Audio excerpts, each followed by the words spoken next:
चलिए, hello dear student, तो कैसे हैं आप लोग। उम्मीद करते हैं आप लोग बहुत अच्छे होंगे और आप लोग की पढ़ाई बहुत अच्छी चल रही होगी।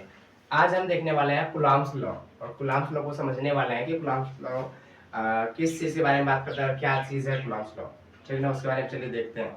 सबसे पहले अगर हम बात करते हैं तो कूलॉम्स लॉ जो है उसके बारे में अगर समझ रहे हैं तो देखिए यहाँ पे कूलॉम्स लॉ क्या कहता है।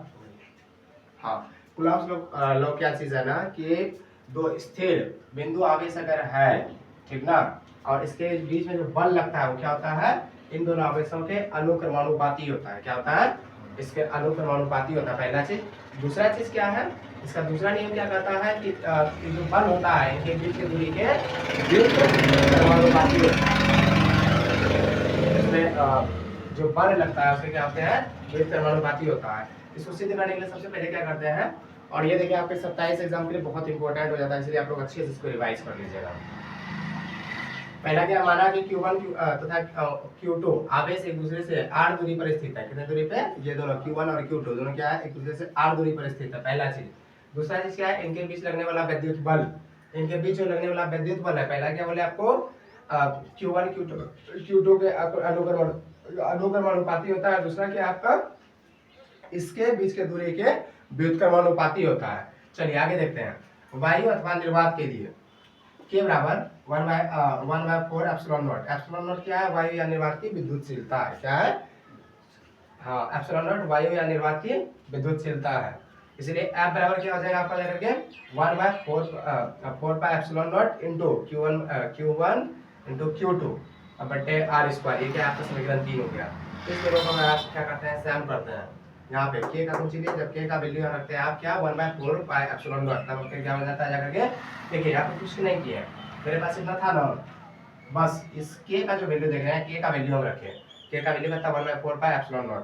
ठीक, यहाँ तक हो गया। इसके बाद जाकर देखते हैं F बराबर इस K की जगह पे क्या रख दिया 1/4 पाई एप्सिलॉन नॉट, ठीक है, इंटू Q1 बटे Q2 का R स्क्वायर। ये हो गया क्या, समीकरण नंबर 3। इसके बाद आगे चलते हैं। पुनः वायु अथवा निर्वात के लिए, पुनः जब वायु अथवा निर्वात के लिए देखते हैं तो क्या निर्वात और वायु मतलब दोनों ज्यादा तो नहीं बट सिमिलर माध्यम होता है। इसके लिए K बराबर 9.0 मल्टीप्लाइड बाय 10⁹ न्यूटन मीटर पर स्क्वायर बटे कूलॉम्ब। और उसके बाद इसी जैसे में जो लगने वाला बल होगा वो कितना होगा 9 मल्टीप्लाइड बाय 10⁹ Q1 Q2 बटे R स्क्वायर। क्योंकि ये जो आप देख रहे हैं वैल्यू, ये वैल्यू किसका है, K का है। जब हम किसी माध्यम में बात करते हैं, सॉरी निर्वात या वायु में बात करते हैं, तो फिर जाकर इसका वैल्यू कितना हो जाता है 9 multiplied by 10⁹ into Q1 into Q2 बटे R स्क्वायर। यदि दोनों बिंदु आवेश किसी कुचालक माध्यम, जैसे कुचालक माध्यम मतलब कि कुचालक माध्यम तो समझ रहे हैं, कुचालक माध्यम की जहाँ पे जाकर के विद्युत धारा प्रवाहित नहीं हो सकता है, विद्युत धारा प्रवाहित नहीं हो सकता है, मतलब उष्मा का और विद्युत का क्या करता हो, विरोध करता हो। जैसे कि आपका जाकर के कागज जो है उसको जला दीजिएगा जल जाएगा, लेकिन ऐसा नहीं कि उसको गर्म कीजिएगा गर्म होगा। दूसरा कौन सी है, मोम पिघल जाएगा, लेकिन ऐसा नहीं होगा कि यहाँ पे आप गर्म कर रहे हैं तो दूसरे छोर पे जाके कौन सी होगा, गर्म होगा। तीसरा कौन सी, कांच। ये सब चीज समझ रहे हैं बात को, क्या बोलना चाह रहे हैं हम। जैसे कि मान लीजिए ये प्लास्टिक का है, इसको आप इसमें आग लगाइए, जल जाएगा, लेकिन इस छोर पे गर्म होगा क्या, नहीं होगा। लेकिन ये लोहा का अगर कोई पत्थर रहेगा, आप यहाँ पे गर्म कीजिए, यहाँ भी गर्म हो जाएगा। देखे ना, जैसे मम्मी लोग अगर खाना बनाती है, आप लोग भी समझिएगा कि मम्मी लोग जब खाना बनाती है, गलती से अगर सब्जी बना रही है और सब्जी उसके ऊपर छरोटा वगैरह रह जाता है, तो देखिएगा वो भी गर्म हो जाता है। आगे देखिए, कांच में स्थित है, यानी कि Fm बराबर, अगर हम किसी माध्यम में हम बात करते हैं, माध्यम में क्या हो जाता है आपका देखिए 1/4 epsilon not K into Q1 Q2 बटे R स्क्वायर, जहाँ K क्या है, प्रावैधिक माध्यम का प्रावैधिकांक है, यानी कि जिस माध्यम के बारे में हम बात कर रहे हैं, चाहे वो सघन माध्यम हो या फिर विरल माध्यम हो।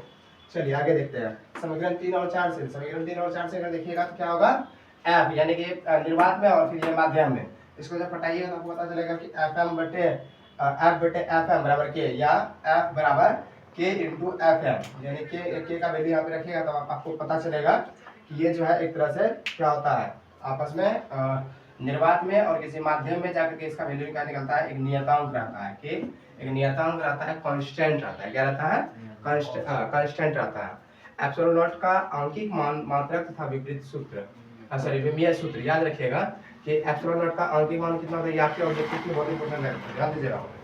ये इसका आपका देखिए अंकित मान भी क्या बहुत इंपॉर्टेंट है 8.85 multiplied by 10 to the power -12 c square बटे n m स्क्वायर। ठीक है, और एप्सिलॉन नॉट का बीमीय सूत्र क्या होता है याद रखिएगा, ऑब्जेक्टिव के लिए बहुत इंपॉर्टेंट है, m-1 l-3 t4 a2। ठीक है, बस इतना ही।